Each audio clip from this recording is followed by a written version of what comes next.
It's Monday night. It's July 11th, 2022. The Tan and J-Man Show is back on their regularly scheduled night, Monday night, 6:30 Eastern Standard Time on the ISC Sports Network.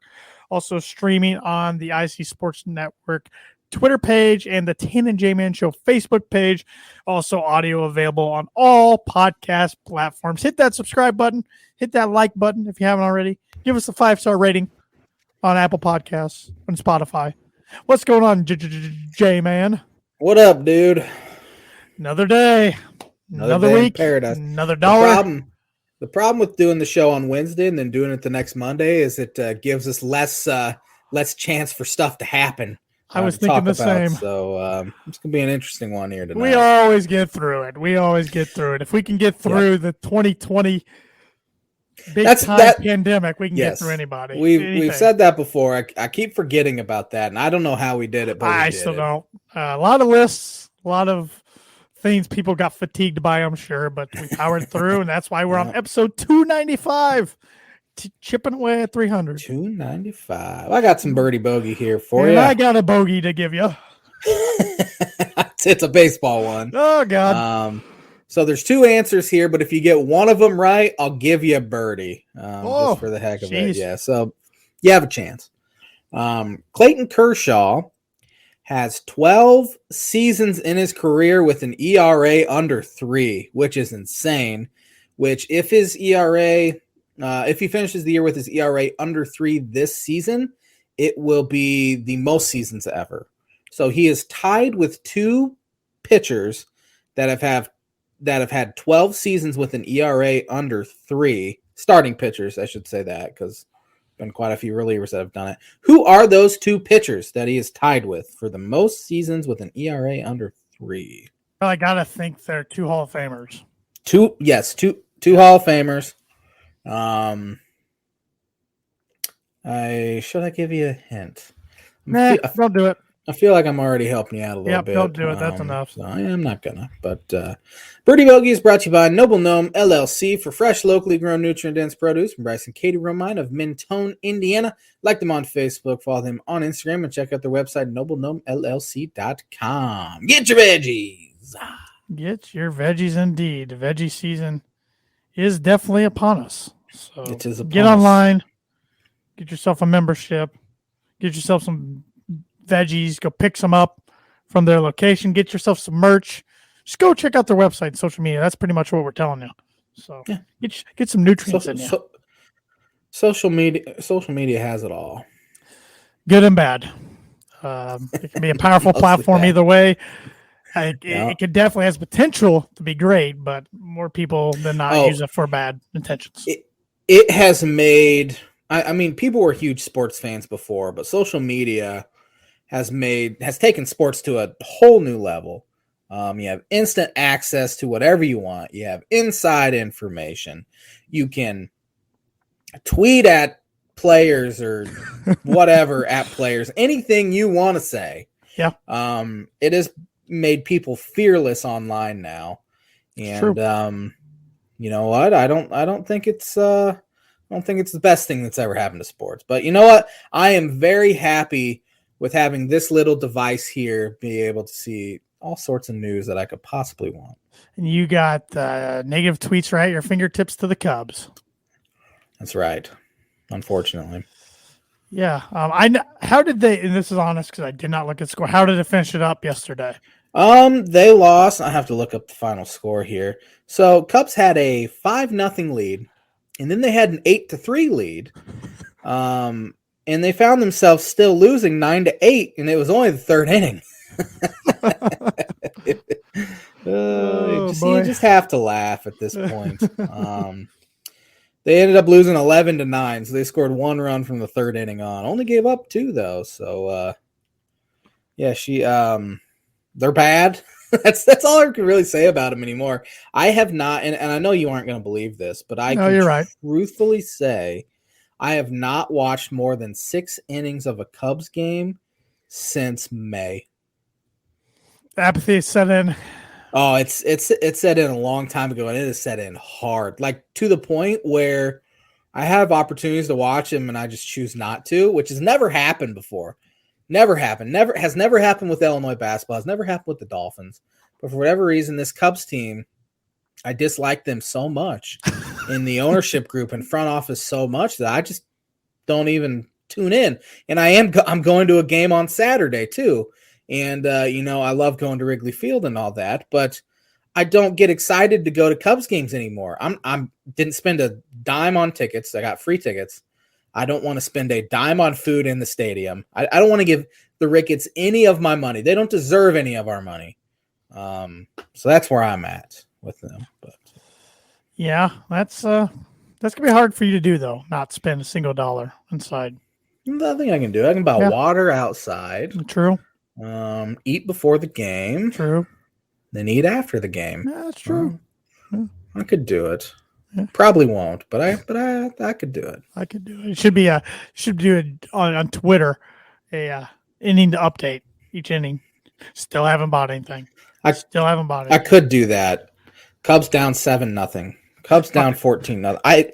The last time I saw the Cubs and Mets play, the Cubs lost 17-1. So, and can't get much worse than that. It's shaping up to them facing Max Scherzer on Saturday. Well, at least that'll be fun for you to watch. Have you ever seen him live? I have not seen him live. I've been to one Cubs game this year, and I saw Clayton Kershaw. So, and then this one it's potentially, I don't know, because I think Scherzer's slated to pitch tonight, so that would be like his day to do it, but he's just coming back from injury, so I might push him back to Sunday. Who knows? But if he does pitch, I'll be able to see the two of the probably best pitchers of this generation in the two games I've been to so far this year. Is Kershaw the best you've seen live? Oh, yeah. I mean, as I said in my trivia question, if he has one more season, which it'll probably be this year with an ERA under 3, it'd be the most ever. Easily the best pitcher I've seen live. I'm trying to think of some other Hall of Famers I've seen pitch. Did you see Clemens or Johnson? Didn't see Maddox. Did you see Maddox? Johnson. Never saw Maddox that I can remember anyway. I might have back in the 90s, and I just don't remember. Glavine, Smoltz. No, I saw Glavine throw a bullpen with the Mets back in 2000 whatever, but that doesn't count. 2007. Mariano Rivera. I think he's the only one I've ever seen. Hall of Famer, I think. Yeah, closer. But as far as starting pitchers go, I can't think of any. I've seen some Hall of Fame position players. He's not Hall of Famer, but and he's not a Hall of Famer. But no, never saw him. Never saw Clemens, as I said. Did you see CC Sabathia? Never saw CC. No. Saw Johnny Lester quite a few times. So yeah. He might get in. He's kind of in that CC Sabathia. We're probably not going to get in, but pretty dang good in his career. I saw Jake Arrieta during his run of ridiculousness from 2014 through 16, but again, not a Hall of Famer. Who else have I seen? I've seen Zach Greinke pitch, so he might be a Hall of Fame guy, kind of in that John Lester kind of category. But as far as surefire guys, Clayton Kershaw is the only one I've seen pitch. I saw Mike Mussina multiple times. Got annoyed how many times I've seen him. Is that knuckle curve? Him and Vasquez were the two Yankee pitchers I saw all the time. Jeez. Yeah, I remember Javier Vasquez. We saw him when we went in New York. Yeah. I said those were the two. I don't remember who pitched for the Angels. I don't remember who pitched. I haven't been to the Yankee game in 9 years. I was figuring out the other day. It was back-to-back games in Colorado. I don't remember who pitched those games. It's been 2013. Could probably look it up. Now I'm going to look it up. I'm interested now. I don't think I've seen Garrett Cole pitch. I've seen the Pirates play a couple times, but Garrett Cole didn't pitch in any of those games. Back when he was with the Pirates, I should say. I don't remember. I see Verlander. I've seen the Tiger. I don't think Verlander. No, it was actually Edwin Jackson for the Tigers that game. I remember in 2009 that I went to. So it wasn't Verlander. Saw Shohei Ohtani hit a homer a game I was at. Wow, some of these names played in this game. Wow. Like Dexter Fowler was on the Rockies. Oh, I missed Cargo, Michael Kadire. Todd Helton still playing. Arenado. Troy Tulowitzki pinch hit. Who the heck started, though? Arenado would have been young then. 9 years, 2013. He might have been a rookie. Why can I not? Oh, David Phelps for the Yankees started. A former Cub legend. That was one game. I don't remember. Probably the next. I've gone back before and looked at the box score of each game I can remember going to. Each Cubs game I can remember going to. It's kind of fun to do it. Like I saw Mark Pryor pitch. Of course, he was on a Hall of Fame trajectory until he got hurt. Saw Kerry Wood pitch, obviously not a Hall of Famer, but again, he looked like a Hall of Fame guy, and then he got hurt early in his career. The guy I saw pitch the most, probably Carlos Zambrano. Him or Kyle Hendricks are kind of the two that I've seen pitch pitch a bunch. The other game I went to, Jorge De La Rosa pitched for the Rockies, and another Hiroki Kuroda, forgot he was in the Yankee, pitched for the Yankees. I remember mainly with the Dodgers. Yeah. Kuroda was pretty good, though, for an old guy. He was really good. I think he pitched till he's about 40. Oh, fun stuff. I haven't looked at it, but went back and looked at a box score of a sporting event in a while. I did get to see, this is different sports, but like Peyton Manning and Tom Brady, be able to see them both. It's pretty fun. Saw them against each other twice. Yeah. Twice? Once in Indianapolis, once in Denver. I saw probably the best quarterback matchup I've ever seen live was easily Chad Henne versus Carson Palmer there in Cincinnati. That was a good one. Matt Stafford versus Brock Osweiler. That was a fun one in Miami there. I saw. Oh, no, I didn't see Peyton and Tom in Denver. It was Osweiler and Tom. Oh, that's right. The overtime game? Yeah. I remember that one. Yeah. Wow. So I've always seen Peyton against Tom. It was snowing and. Yep. Yeah. CJ Anderson game. Anderson. I couldn't remember who the running back was. I saw Breeze against Manning, but Breeze was in San Diego. Still kind of cool. Yeah, that was cool. Yeah, I've been fortunate to see a lot of Air McNair. Saw Air McNair live. I've been fortunate to see a lot of good quarterbacks. Yeah, live. I haven't been to nearly as many NFL games as you have. Rivers, I've seen him live. Saw Derek Carr live. Saw Carr live last year. That was butt whooping. Flying to Miami this year in October and get to see old Mitch Trubisky go up against. Hopefully, Tua's healthy at that point. Hopefully, it'll be Pickett by that time. It'll probably be Pickett. Yeah, October 23rd. I think Pickett against check down Teddy. Yeah, Pickett against a Sunday night game too. You're welcome to the United States of America there. Yeah. But let's talk some more baseball though. Let's talk some more baseball. Yankees Red Sox had an interesting series over the weekend. I knew two people who went out to a game over the weekend at Fenway. A good buddy of mine and another guy I know. My good buddy was sending me videos all the time. It looked like a pretty fun. He went to the 10-inning one. The Red Sox won 6-5 on Saturday night. He doesn't like either team, so he said, "Let's go baseball." When he went. He's a Rocky fan, so you can do a lot worse seeing a Yankees Red Sox game. Yeah, it was on his bucket list, so he that's pretty cool. Off his list. He said there was at least a fourth full of Yankee fans. He said it was incredible how many Yankee fans were there. The Yankees are 14 games up. It's stupid. 14 games up. They're 61-24. What is that pace? That's 85 games. They're on pace for like. So if they've played 85 games, 161 of them, that's like 117 game, 118 win pace. A lot of wins. And that 10-inning game would have been fun. Red Sox scored 3 in the 10th to win. Yep. Was he there last night too? No. Okay, because the Yankees had only lost one game when winning in, I think, the 8th inning. Sounds right. This season, and they lost that one, obviously. But then they blew a lead last night, too. They were up 6-2 and ended up losing 11-6. Yep. So. You know who's been bad for him, and his career might be hitting a downturn, is Aroldis Chapman. Yes, he has. He's been hurt, too, but when he's pitched, he had not been good. Yeah. Still throwing really hard. It's not the 104 like he was, but he's still 98, 99. But it just seems like him at 98, 99, because everyone's so used to him throwing 103, is much more hittable. He hasn't had an ERA below 3 since 2019, which is really shocking for him. Walk rate way up. Walked 6 batters per 9 innings last year. 7.9 batters per 9 so far this year. Still pretty small sample, 17 innings. But his strikeout rate right now is, what is it? That is 3 strikeouts per 9 innings, lower than his previous career low. The guys aren't scared of him either. Like he used to. No, guys aren't scared of him anymore.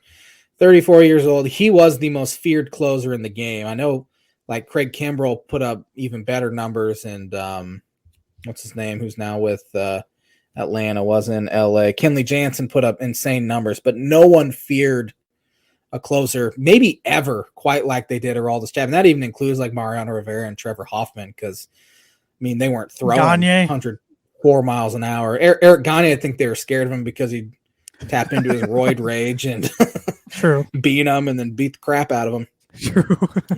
But yeah, it's the Yankees. It's getting to the point where I'm sure Yankee fans are still very much invested, but at the same time, you're 14 games up. You can miss a game every now and then instead of having to tune in every night. But watching a team that's that good every night is awfully fun. I mean, I did it in 2016 with the Cubs, where they got, I think, a 12-game, 13-game lead, and it didn't happen until August.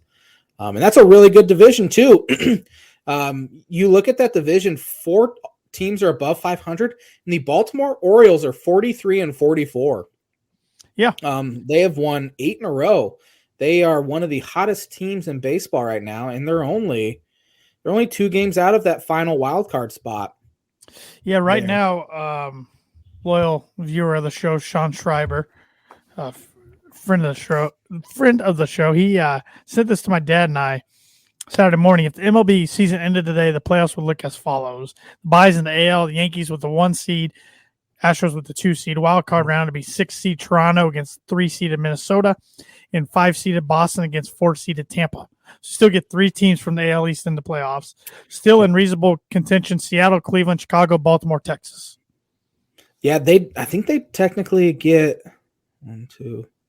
Well, Seattle and Toronto are tied for that final spot. 1, 2. This was on Saturday. Okay, 5, 6. Yeah, so they're tied for that final spot. So the AL East could get 4 teams in, which is absurd. The Mariners are also stupid hot right now. I think they've won 10 in a row, 8 or 10 in a row. Because the Sonics are going to come back. Yeah, the buzz from Tanner has propelled the baseball the baseball team there. They might. I mean, having an extra wildcard team obviously helps. But Mariners are legitimately good, and it took them a while to kind of get hot this year, but now they're finally doing it. But I mean, Baltimore Orioles only being 1 game under 500 after having just trash years the past 4 years. They swept the Angels over the weekend, which, yeah, I feel really bad for Trout and Ohtani, and it's just kind of classic. I saw a tweet. It's like, I've never seen a more Angels tweet, and it was Shohei Ohtani homered, Trout walked twice, doubled and homer. Angels are now down 9-4 in the 7th. Yeah, it's gotta be maddening. Feel bad for him. In the NL, the White Sox are still hanging around a little bit. Yep. In spite of their manager, Tony La Russa, who continues to make just dumbfounding decisions. But again, I think they're still probably the best team in that division. As I've said, wouldn't surprise me to see them winning it. However, I don't think they're good enough to go very deep into the playoffs if they do win it. They're only 5 games out now. Cleveland, who was playing really good baseball there for a while, is now under 500. Twins are only 8 games over 500. Tigers have played better baseball of late, but too little too late. And the White Sox are only 2.5 games out of a wild card spot right now. So keeping tabs on them. It sounds like they're definitely going to be buyers at the trade deadline, which is now August 2nd, where it used to be July 31st. I don't know why they pushed it back 3 days. I don't know what that really does. It might be because it's a weekend or something. But anyway, I fully expect the White Sox to be buyers. They might get desperate. I know they need pitching help. Offense hasn't been good at all. They've really struggled against right-handed pitching this year, so they need a lefty bat in the worst way. But you can't be using the injury excuses anymore because the team's, for the most part, healthy right now, and they're still just kind kind of slogging along a little bit, but fully expect them to make a move or two. Astros are 56-29, and it feels like no one's even talking about them because the Yankees are so good. They're 12 games up on the Mariners. In the NL East, though, the Mets have still played fantastic baseball, but Braves are right on their heels. Only a game and a half out. Braves have only lost like 8 games since the start, or since like the middle of May, or something stupid like that. They get Ronald Acuna Jr. back, and they've just taken off. The Phillies have played really good baseball as well here down the stretch. They're 7 games out in the East, and they would have the final wild card spot. Yes, they would play the Brewers. The Padres would play the Braves. Dodgers and Mets would have 1 and 2 seed buys, and then still in reasonable contention are Cardinals, the Giants, and the Marlins. Yes, Cardinals are only a game out, but their offense has hit an absolute lull right now. I saw literally right before the show, I was watching MLB Network, and Paul Goldschmidt has a season-long 11 straight games without an RBI, which he was a ridiculous run producer there in April and May, but he just hasn't played as well here past few weeks or so. Again, he's probably the odds-on favorite to be the National League MVP coming into a few weeks ago, but he's kind of hit a slow stretch. But speaking of National League MVP, I don't think he'll win it, but Kyle Schwarber. Yeah. 28 homers this year, 52 walks, 867 OPS. That was one of the worst possible decisions the Cubs made. It's not like they just didn't re-sign him or anything. They just released him. He could have been on the team last year, and they just flat out released him. He was under team control, and they just non-tendered him. And now he's gone. Yeah, he hit that was a bad decision. Homers? It was stupid. It was so stupid. And they knew the DH was coming to the NL eventually. Yeah, it was coming. Hit 32 homers last year in only 113 games. 28 homers this year. I know he had a bad 2020, but again, he had the best year of his career in 2019. Bad 2020, COVID year, really weird. Didn't give him the benefit of the doubt. Just released him, and he's now an all-star in back-to-back seasons. Mind-numbingly stupid decision by Jed Hoyer, which has happened quite a bit here recently. But looking at the NL Central, Brewers still 9 games above 500, 2.5 games up on the Cardinals. Pirates, Cubs, and Reds, trash. Dodgers still just running away with things in the West, and the Padres are still good. They're 11 games over 500, but they find themselves 8 games out of the division. Giants have hit some rough times, 12.5 games out. But again, with this extra wild card there in baseball, it helps teams that are right on the cusp. I mean, Giants are only 2 games out of a wild card spot. Padres have a pretty sizable lead in the wild card now. I think they're 3.5 up in the wild card. So we have the trade deadline, as I said, August 2nd. We have the Major League Baseball draft, which I'll get into here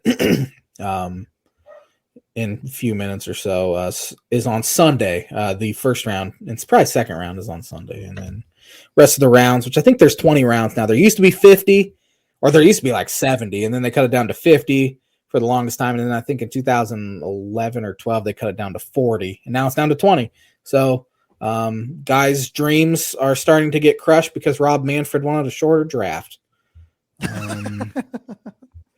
But yeah, anything else about baseball here?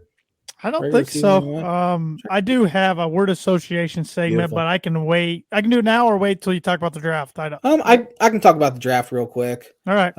Cubs are picking 7th. Rob Manfred pushed the draft back from early June until the middle of July, which has made a lot of people. It kind of mixed results. It's really hurt the trade buzz right now, because right now, I mean, All-Star break is next week. You'd be hearing a bunch of trade rumors. I think it was this day last year the Cubs traded Jock Peterson to the Atlanta Braves, which kind of kicked things off. We've seen some minor trades, but you would usually hear a bunch of buzz around the trade deadline or about the trade deadline around the All-Star break, and it just hasn't happened because the draft is in the middle of July. Now, at the same time, it helps teams out be able to get more info on some of these guys, especially guys that have had injuries or something during the spring. Now they can play in the summer leagues, and you get more opportunity to scout them. So there's some good and some bad with that. But some interesting notes here that will make you feel old, for one. Thanks. The number one overall prospect and likely number one overall pick in this year's draft is Drew Jones, whose father, Andrew Jones, played many years, and I have been beating the drum for him to get in the Hall of Fame because he's one of the best defensive outfielders ever. Had a 50-homer season. Did he really? I didn't know that. Oh, yeah, with the Braves back in 2005, I want to say. Wow. But Hall of Fame level player. Is he 400 club? Oh, yeah. He's hit for it. He hit close to 500, I would say. His first career homer, I believe, was in the World Series off of Roger Clemens. He came up as a 19-year-old with the Braves in 96. Hit 51 homers in 2005, hit 434 in his career. Again, one of the greatest defensive outfielders ever, 10-time Gold Glove Award winner. And his son is now the number one overall prospect in baseball. Just adds another pedigreed player in the league, legacy, I guess. You know who the number two overall prospect is here? No idea. Shortstop Jackson Holliday, whose father, Matt Holliday, which is another punch right to my Adam's apple, because Matt Holliday was just playing a few years ago, and now his son is the number two overall prospect. Who's picking Matt two? Holliday, Who's picking number two? I think the Orioles are one. I do not know. You know what? I'm going to look up a mock draft right now. MLB mock draft 2022. Now, is this something you will watch? Oh yeah. I really like the Major League Baseball draft. Only the first 2 rounds are televised, and then the other 18 are not, obviously. But yeah, the Baltimore Orioles are picking 1. Arizona Diamondbacks are picking 2. Rangers 3. Pirates 4. Nationals 5. Marlins 6. Cubs 7. So.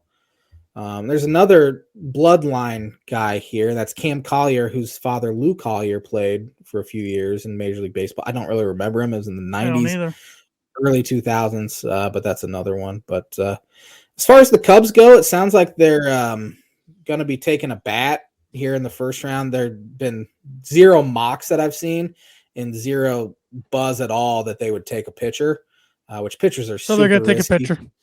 Probably take a picture or a pitcher, yeah.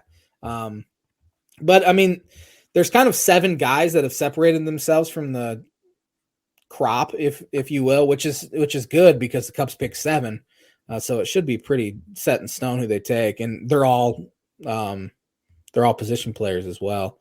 There have been mentioned Brooks Lee from Cal Poly, who actually Keith Law has him going number 1 to Baltimore here in this mock draft. But best pure hitter in among the college prospects. Of course, you have Drew Jones, as I said, Jackson Holliday, as I said. Another guy, Termarr Johnson, who they think is one of the best pure left-handed high school hitters the draft has seen in years. Pure hit tool. You have Kevin Parada, who has I don't know if you've seen, you probably haven't seen Kevin Parada at all. He's a catcher out of Georgia Tech. His batting stance is the weirdest batting stance I have ever seen in my entire life, yet somehow it works. I mean, he hit 26 homers this year for Georgia Tech. Do you remember Kevin Youkilis' batting stance? Yeah. It is a extreme version of Kevin Youkilis' weird batting stance. Like the way he holds his bat, it is super strange. And what is this fellow's first name? Kevin. Kevin. So it must be a thing with Kevin's. Yeah, something with Kevin's. Yeah. Jacob Berry out of LSU is also a possibility. A lot of good players, obviously, in the first round. You're going to have a lot of good players, and there's some strategy to it as well. Some guys go with a lesser thought of prospect early in order to save money, so they can spend that on in later rounds, where they can try to get some guys out of national letter of intent in college. So, it's one of those things that I will always tune into in my favorite draft I think I ever watched. I think they originally started televising it in 2007 because the Cubs picked 3rd and they took Josh Vitters I remember that name. Who did nothing for them. And I think that was the first. Did he ever make the big leagues? Yeah, 1 year I think he hit a $140 with a few homers. 2012 is the really terrible Cubs year in 2012, the beginning of the rebuild, which this year feels very similar to that. And that year they picked 6th in the draft, and this year they're picking 7th. And with that pick, they took Albert Almora. So hopefully they pick a better player here. They could have had Corey Seager. They could have had who else was in that draft? I think Marcus Stroman was in that draft. Could have had him. They have him now, but they could have had him earlier. But yeah, this will be the J-Man's Book It prediction of the week. I think the number 1 overall pick in this year's draft will be Andrew Jones' son, Drew, who's out of Wesleyan School in Norcross, Georgia. Just makes sense. The bloodlines, you have a Hall of Fame level dad. You have this ridiculous. They say he's as good defensively at this stage as his dad was back in the day. He has ridiculous power. Put up huge numbers at a elite baseball high school. So I think it just makes too much sense for him not to go, or too much sense for him to, or too much sense not for him to go number 1. I don't know. Too much sense for him not to go number 1. For him not to go. Too much sense for him to go number 1. No, too much sense. Anyway, he's got to go number 1. It's a Monday. I'm so tired. J-Man's Book of Prediction of the Week brought to you by Indiana Farm Bureau Insurance Agent Travis Watering for life, home, auto, business, renters, workers' comp, and farm insurance. Contact Travis at 219-869-4561. His email is travis.watering@infb.com. I got two questions for you. Because I don't follow the MLB draft at all. Where are the Yankees and Rockies picks? And is there any Big Ten or Notre Dame guys mocked to be chosen? I will bring that. I literally just got out of that mock draft, so I'll bring it back up stupidly. I should have just kept it up because I was going to talk about Big Ten players as well. Let's see here. Yankees or Rockies pick. They probably pick right around where the Cubs do. Unless they lost their draft pick when they signed Chris Bryant. I don't know if that's still a thing or not. Twins pick 8th, Royals pick 9, Rockies pick 10th. Sounds like no one ever knows what the Rockies are going to do. That's kind of the one thing they've been known for. Yankees, I'm sure, pick pretty late. Yankees pick. Reds pick 18th for any Red fans listeners. They'll be picking a lot sooner here next year. Cardinals pick 22nd. Yankees pick 25th here. And there is no Big Ten guys in here. I'm going to go on here. Let's see here. I'm going to be on MLB Pipeline because they're usually the best at this. It's MLB.com. They're scouting guys. See when the first Big Ten guy is in their draft rankings. There is an Indiana kid, 42nd overall, Brebeuf Jesuit High School. His name is Andrew. It's a brutal last name to even pronounce. Dukanich? I have no idea. He is committed to Vanderbilt, which is a pretty dang good baseball school. First Big Ten guy is Adam Mazer out of Iowa. He is the 59th. I would not have guessed the Hawkeyes, to be honest. No, 59th overall prospect. He's a transfer from South Dakota State. Supposedly pretty good, obviously. Other than that, I don't remember seeing any Purdue guys or any Illinois guys in their top 100 or top 200 because I went and looked, and I don't remember seeing many Indiana guys either. Notre Dame at all? Because they had a pretty good team this year. They had a good team, and there might be some Notre Dame guys. I am not seeing any, though, in their first 150 picks. Central Michigan. Notre Dame here. Jack Brannigan, 164th overall prospect, who's a pitcher. Throws hard. Purdue, Notre Dame, Stanford, I see. Oh, man, there's a Ball State guy, 210th overall. I wonder what high school he went to. It does not say what high school he went to. Notre Dame guy, 215th overall. So now we're getting down on like the 7th and 8th round type of guys. I don't see any Notre Dame guys in the top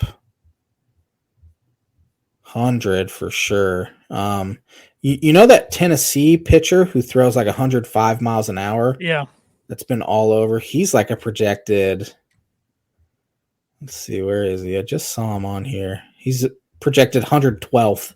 So I don't know why that is, if it's because his control's terrible and his breaking ball's not great, but you throw 104 miles an hour, you're going to get a shot for sure. Yeah. Doesn't hurt. That's for sure. Yep. So, all right, hit me with that word association. Yes, let's do that. Let me get it up here. So it's baseball related, like I said. And there was more players on this list than what I made. I just kind of shortened it. This is players with at least 30 home runs by the All-Star break. Nice. I like it. You've heard of this guy, of course. He has the most in MLB history prior to All-Star break. Barry Bonds with 39 in 2001. That was the year he hit 73. 39. I do remember that season. It just felt like every single night you tuned in, he'd hit a homer. Must watch TV. Must watch. Absolutely. You want it. I mean, could you imagine MLB Network back then? They would be showing every single at bat he took. Instead, we got the da-na-na-na-na baseball tonight breaking in. I miss the old school baseball tonight. I used to watch that all the time. Do they still have it? I think they still have a version of baseball tonight, but it's not the same. I don't watch ESPN that much, to be honest, anymore. It's kind of been, it's kind of just, it's not been the same for me since Stuart Scott, really. They got rid of all those good shows. Yeah. Like College Football Tonight or Final, whatever it's called, was great.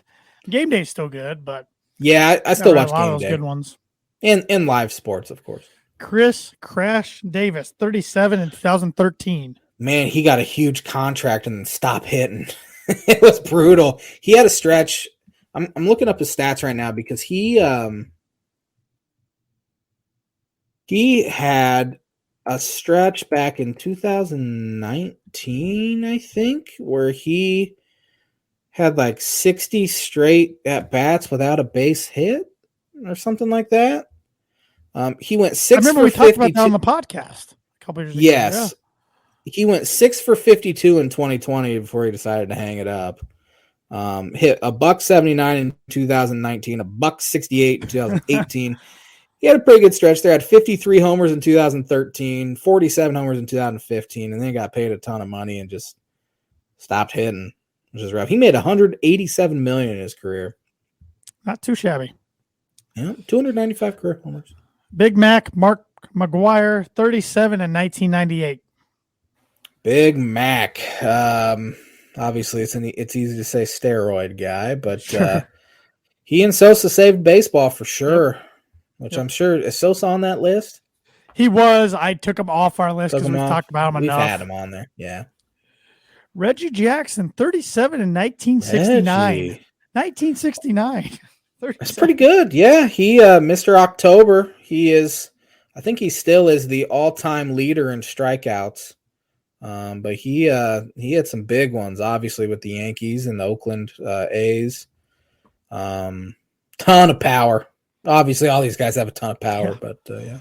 Here's an ex-Cub, but he did this on the Diamondbacks. Luis Gonzalez, 35 in 2001. Luis Gonzalez, he was a steroid guy. Yeah, he 56, I think, that year, if I'm not mistaken. Yeah, he hit a ton in 2001, and obviously hit one of the greatest walk-off singles, one of the most memorable, anyway, walk-off singles in World Series and baseball history against the Yankees in 2001. But, yeah, he, former Cub, hit 10 to 15 homers, Astro as well, 10 to 15 homers, and he goes to Arizona. And right about that time, people started juicing, and he all of a sudden hit 56 homers. It was a little suspicious. You know, it was another one that hit a ton, I think right around that time, 01, 02. He wasn't on this list, but Brett Boone for the Mariners. Yeah. Oh, he bulked up. He's just like, what the heck? Yeah, he turned into a bowling ball. Yeah. Ken Griffey Jr., 35 in 1998. Another steroid guy there. Injured a lot. Yeah, a little suspicious. No, one of the greatest swings in the history of baseball. Iconic swing, iconic batting stance that we all tried to emulate when we were kids. Backwards hat. He was just cool. Backwards hat. He had some swag. Oh, yeah. Matt Williams, 33 in 1994. Former Diamondback as well. I think he did that for the Giants. I was going to say he might have done that for the Giants. Yeah. Matt Williams, terrible manager with the Washington Nationals, and he is a third base coach for somebody now. I don't remember who, but yeah, ton of power. Good third baseman too. Here's another juicer, Jose Canseco, 31 for the Tampa Bay Devil Rays in 1999. Really? Tampa Bay Devil Rays. Forgot he even played with them, let alone had actual good seasons. Jose Canseco. I mean, you just remember that ball bouncing off his head over the wall. Yep. That's kind of the first thing I can think of, even though he was part of the Bash Brothers. He only ended up hitting 34 that year. Now he's getting knocked out by Barstool guys at the Rough and Rowdy boxing events. So it's embarrassing. Blew some fingers off when he was cleaning his gun. It's embarrassing. Yeah. Mike Schmidt, 31 in 1979. Michael Jack Schmidt, Cub killer, one of the greatest Cub killers ever. That was when the Cubs and Phillies were in the same division. I'm just going to go look up, see how many home runs he hit against the Cubs. But from everything I can remember, which of course he retired before I was born, my dad has told me, people have just talked about how much he was a Cub killer. Let's go look up his stats real quick here against the Chicago Cubs. I know he loved hitting at Wrigley. There was a classic Cubs-Phillies game where I think the final score was 23-22 back in the late 70s when the wind was blowing out 1,000 miles an hour and Schmidt hit about 7 homers. Let's see here. Against the Cubs in his career, he hit 78 career homers. That's a lot. Good Lord. 78 career homers. Is that the most ever against the Cubs? Got to be close. He hit 50 at Wrigley Field alone in only 138 games. Too bad the Cubs couldn't sign him. He would have been massive for him. He was a Philly for life, yeah. Pujols has quite a bit. I don't think he hit 78. It feels like Ryan Braun hit 78, but there's no way. Same with I forgot about him. Yeah, I don't think they've really come close to that. Jim Thome hit 30 in 2006. Thome, really likable guy. Good everywhere. My fiance's uncle went to the same high school he did. Thome was a little bit older, but he from Peoria, Illinois, and grew up. I think he's still lives in the Chicagoland, if I'm not mistaken. Just seems like a likable dude. He was good on the Indians, good on the Phillies, good on the White Sox. Mm-hmm. Two guys here to round out the list that maybe aren't household names by any reason, but they hit 30 home runs before the All-Star break. Greg Vaughn in 1998 for the Padres. Man. Greg Vaughn had some pop. I remember him peppering Waveland Avenue one series when the Cubs played let's say he was with the Reds at that time. He was kind of around that same time period as the Bonds, McGuire, and Sosa, so there was always some allegations because he kind of came out of nowhere with some 50 homer seasons, but he had some pop. Here was another juicer to round out. Brady Anderson, 30 1996.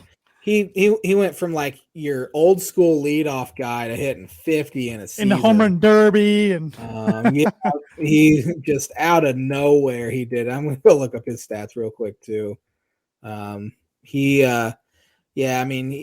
He was with the Orioles. He hit 4 homers, 3 homers, 2 homers. Then one year he hit 21. But then it was 13, 12, 16, 50, 18, 18, 24, 19. He was definitely a juicer. But I mean, you remember that year? I mean, the guy didn't hit 50, but another Oriole. You remember Brian Roberts went off that one year with power? Yeah. I will never forget the trade rumors. Cubs were so interested in Brian Roberts, and they just never pulled off a trade. Every single year, it felt like, this is the year Cubs are going to trade for Brian Roberts, and they just didn't do it. I thought that was a fun list. That's a really good list. I like that. That is the word association segment, which is brought to you by Proforma Print 2 Promo Group. If you're looking for a trustworthy, dependable resource for your next trade show, company picnic, or sales meeting, they have over 50 years combined experience in promotional products and commercial print. They strive for fast and efficient response to all your print needs, so you need to look no further. Let them be your one source print and promotional company today by giving Barbara Van Weinsberg a call at 574-210-3815. This episode is brought to you by The Damn Landing. Whether you want an epic burger, hand-tossed pizza, hand-bread, tenderloin, seafood, craft beer, or a handcrafted cocktail, The Damn Landing is the place to be. The Damn Landing is a bar and grill located on beautiful Lake Manitou. Focuses on freshness and quality. You can wash down their delicious food with one of their 16 beers on tap, including a constant rotation of today's micro brews and domestic flavors, or a handcrafted cocktail made using fresh ingredients. Taking the fantastic views of Lake Manitou in their beer garden or outdoor bar area. Whether it be boats or wheels, the Damn Landing is a place to be, located at 1305 Ewing Road in Rochester. Do you want to get educated? Always. Always and forever wanting to get educated. On this day in 1914, future Baseball Hall of Fame slugger Babe Ruth makes his Major League Baseball debut as a pitcher for the Boston Red Sox. Yeah, he wasn't bad. He was a good pitcher, too. Yeah, he earned a 4-3 win against the Cleveland Naps. Fenway Park. 1923 on this day, Harry Frazee sells the Boston Red Sox to an Ohio businessman for $1 million. A lot of money back then. There was a lot of money back then. Still is a lot of money, but not for a ball club. On this day in 1950, the 17th All-Star game was played. The NL beat the American League 4-3 in 14 innings. Ted Williams broke his elbow. There's Teddy. He makes the list again. Yes. Could you imagine an elite player breaking an elbow at the All-Star game? How mad people would be. That'd be the second worst thing to ever happen in the All-Star game. Yeah. Besides the tie, Bud Selig, Miller Park got booed out of the place. Which is crazy because Bud Selig was Brewers owner at one point. Let's see, a lot of MLB All-Star games. On this day in 1985, Houston Astros Nolan Ryan was the first pitcher ever to strike out 4,000 batters. He was pretty legendary. Pretty good. On this day in 1988, Mike Tyson hired Donald Trump as an advisor. That's two guys in the headlines. They both also have stepped into a WWE ring at WrestleMania. Yeah. Let's see. On this day in a lot of All-Star games.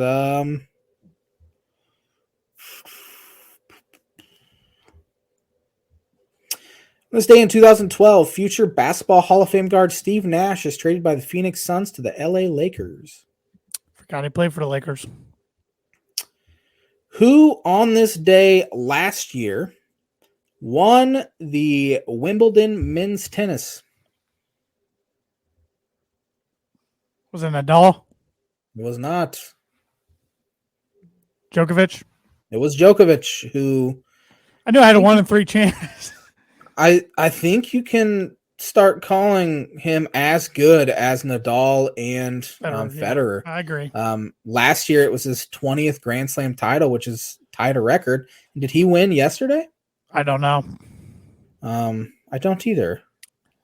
You know, it's crazy in our lifetime to think about. You know, of course, you had Sampras and Agassi, the 90s. Andy Roddick was okay, but I think he only won like 1 or 2 major titles. And then you've had these three just dominate the sport. I mean, just dominate. He was a huge name, Andy Roddick was, and I don't know why. Because he was American. Probably, and we haven't had too many good American men. Not males, females. Williams females, absolutely. That could be. I mean, obviously, Agassi was pretty good.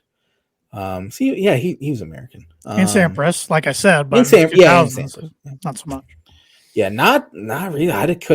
Josh Isner, I think's been okay. Yeah, John. I think his name's John. Isn't it? John Isner. I do not follow tennis very closely. No idea. So. Yeah, couldn't tell you. But that'll do it for On This Day. And the On This Day segment is brought to you by, like it is every week, Mooney Woodcrafts. Mooney Woodcrafts is a veteran-owned and operated custom woodcraft shop based out of North Carolina with Indiana grassroots. They provide 100% hand-cut custom designs that fit your needs. From signs to growth charts, their custom pieces make a great addition to any home, office, or a man cave. Don't believe me? See some of their recently completed projects by visiting their Instagram account, Instagram page, or Facebook page at Mooney Woodcrafts. And for orders, contact them at mooneywoodcrafts@gmail.com. Take my word for it, you will not be disappointed. Some other baseball notes that I was wanting to get to that I completely forgot about, but the All-Star game, as I said, is next week, and they came out with the rosters. Wilson Contreras of the Cubs is starting at catcher for the National League, but a cool thing is because Bryce Harper is injured, that's not a cool thing that he's injured, but Wilson Contreras' brother William Contreras from the Atlanta Braves will be the starting DH, so they will be able to be All-Star game teammates. They're the first pair of brothers to start an All-Star game for the same league in the same year. Yep, since 1992. Sandy Jr. and Roberto Alomar. Saw that the other day, and I was so hoping that was going to be the birdie or bogey question. I was going to play it like I hadn't seen it. Can you name the two brothers before that, though? No. 1949, That's Joe why. And Dom DiMaggio. I didn't even know Joe had a brother that played. So Dom wasn't bad, yeah. Other thing of note, Cubs have led in 31 of their last 52 losses. He just laughs. That's all you can do. You almost have to try to lose at that point if you're blowing it that bad. But yeah. Two more talking points I want to get with before we close the show with the birdie or bogey. We hit on this a little bit last week, but not too much. Baker Mayfield traded last week from the Cleveland Browns to the Carolina Panthers for a 5th-round pick. So the Carolina's quarterback room now looks like Baker Mayfield, Sam Darnold, who was also taken in the top 5 the same year Baker was, and Matt Corral. From Ole Miss. So one's got to go, right? You got to think Darnold's going to be on the trade block soon. Gotta be. Yeah, Darnold's been a bust. It's hard. Maybe he would have had better success had he not been drafted by a New York team, because that happens a lot. It feels like guys go to New York. Look at Mark Sanchez for one. Daniel Jones it's happening to him right now. But I would think Sam Darnold. He's not going to be a starter anywhere for sure. He could be a good backup, I would think. Be a solid backup. I would take him right now over Josh Johnson in Denver. Oh yeah. But they won't do that. And you're not gonna keep 3 quarterbacks on the roster, and you're not going to put Matt Corral on the practice squad, because then any team can come and just pluck him from it. Right. So, and he's 3rd-round pick. So, I would say Darnold's gone. The Browns are paying Baker Mayfield a ton of money to not play for him, and they're paying Deshaun Watson a ton of money to probably never play for them. So. We'll see tomorrow. I think his punishment. I think it's going to be announced tomorrow. Is it? If he gets, we'll see what he gets. Yeah, which he should be punished. So will it be Jacoby Brissett against Baker Mayfield week 1 in Carolina? I hope not. Jacoby Brissett's bad. Well, that's the backup, right, in Cleveland now? Yeah, which I assume it would be. Who would be the backup once? Because Deshaun's going to get suspended. I don't see any way he doesn't get suspended. Yeah. Do they still have Hoyer there, or is he in New England still? I thought he was still in New England. Is he? I have no idea. Well, let me look if I can find out. Because Browns continue. There's a reason why the Browns stay bad. They had a good year, 2 years ago. And of course, once they trade away a guy, they just trash the guy to the media. Joshua Dobbs, Tennessee. Oh, there you go. Baker was immature. His teammates hated him. All of that. Some of it could be true, but don't trash the guy on the way out. Yeah. Maybe he'll do good in Carolina. He did. Maybe. He did get Cleveland to the playoffs. Something nobody done since Tim Couch back in 2002. Yeah. He was bad this past year, but he had some injury issues. So might have been Kelly Holcomb. Actually, now that I think about it, and I don't think it was Couch. I think it was Holcomb.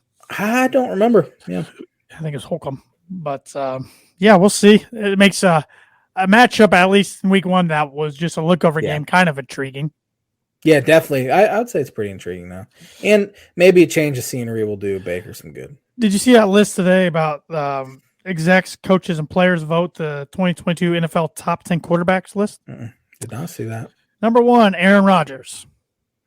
Number 2, Patrick Mahomes. Yeah. Number 3, Josh Allen. Mm-hmm. Yeah. Number 4, Tom Brady. Okay. Number 5, Joe Burrow. Number 6, Matthew Stafford. Won a Super Bowl. Number 7, Justin Herbert. Yeah. Number 8, Russell Wilson. Okay, that's fair. Number 9, Deshaun Watson. And number 10, Dak Prescott. Any notable snubs that you can even think of? And this is the Bronco in me. I don't like Herbert at 7 just because he hasn't won anything. I know it's just more of a team thing, but he's going to be awesome. Don't get me wrong. I just think I'm fine with him being in the top 10, but I just think 7's a little lenient. But as far as snubs, I can't really think of any. Derek Carr, maybe. I might take Carr over Prescott. Yeah, I know there'll be some people out there. Kirk Cousins, but I don't think he's top 10. No. Yeah, I can't think of any other ones that you'd be like, that's terrible. Kyler Murray, maybe, but Murray had such a bad. All these guys over him. Yeah, me too. Had such a bad second half of the season. It felt like. Yeah. But yeah, I like the list. Tannehill, definitely not. Matt Ryan, no, you can't really make a case for him anymore. No. You can make a case to take Deshaun off that list completely, but yeah, you can. Other than that, yeah, you're right. Well, one more thing I want to hit on before Birdie or Bogey is the fourth and final golf major of the year. Because it's not PGA sanctioned, it's the RNN, I believe, or the RA, or whatever the European golf organization is. I can't think right now. It's a Monday, like Josh said. The British Open, which I call it. It's the Open Championship. I'm always called the British Open. Starts on Thursday, ends on Sunday. I'm Looks like I'm going to have 2 buckets this week. I was going to say, I'm kind of disappointed you already used your bucket. You didn't think that went through. I had no idea, yeah. But I'll let you do 2 buckets. So I believe you're taking the Vegas favorite, your boy Rory McIlroy. Finally get another major. First one since 2014. It would be a second British Open, which he won in 2014. Wouldn't shock me. I guarantee you he'll be in contention. Mm-hmm. Also up there, Xander Schauffele, who's won back-to-back tournaments. He's second in the Vegas odds. Jordan Spieth up there. Patrick Cantlay's up there. Scotty Scheffler's up there. Justin Thomas. Matthew Fitzpatrick, who just won the U.S. Open. John Rahm's up there. Live Golf member Dustin Johnson's up there. Brooks Koepka's a little behind him. I think Tiger Woods is 25th in the odds. Will Zalatoris is up there. Shane Lowry, who's a past Open champion, is up there. Man, I don't know who. I think Cam Smith's up there, but I'm not picking Cam Smith this week. This is at St. Andrews, arguably the most famous golf course in the world. That's why I give Tiger an outside chance as a dark horse. He plays well there.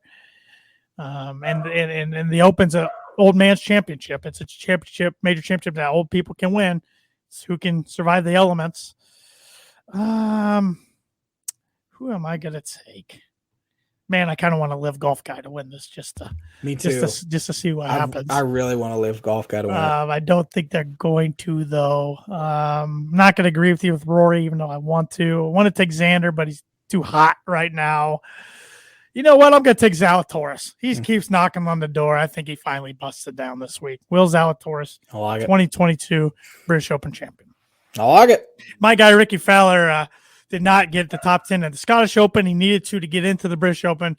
So for the first time since 2009, he will not be teeing up at the British Open. Wow. So that's this year he played in one major. And that was the PGA Championship. Pretty disappointing. Still has a chance to make the FedEx Cup. He's got a few more tournaments. Right now, he'd be in right on the cut line. I don't know. I don't know what to think about his career anymore. It's just not going good. Not consistent. Yeah. At all. I'll hit you with this birdie bogey here. We got about a minute left. Clayton Kershaw has 12 seasons in his career with an ERA under 3, which is tied for the most all time with 2 pitchers. Who are those 2 pitchers? If you get one, you get a birdie. A lot of guys come to my mind. I will even give you 2 guesses since there's 2 guys. Greg Maddux. No. One more chance for a birdie. This is fun. Crud.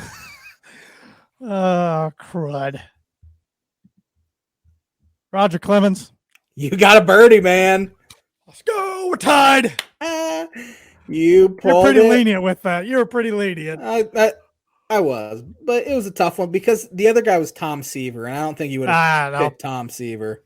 I almost went with Glavine for some reason. But yeah, Glavine never had like great ERA years. He just won a bunch. We're tied, I think, at 5 over par. We're back. You know what? Back-to-back weeks. Yeah, we've gained 2 strokes. How often does that happen? Back-to-back weeks, we both got it right? Gotta be the first time in history. A long time. Yep. Oh, good stuff. Wrap us up there, J-Man. Thanks for watching the Tan and J-Man Show live on the ISC Sports Network. We'll be back at it next Monday with another fantastic episode for you. Have a fantastic week, everybody.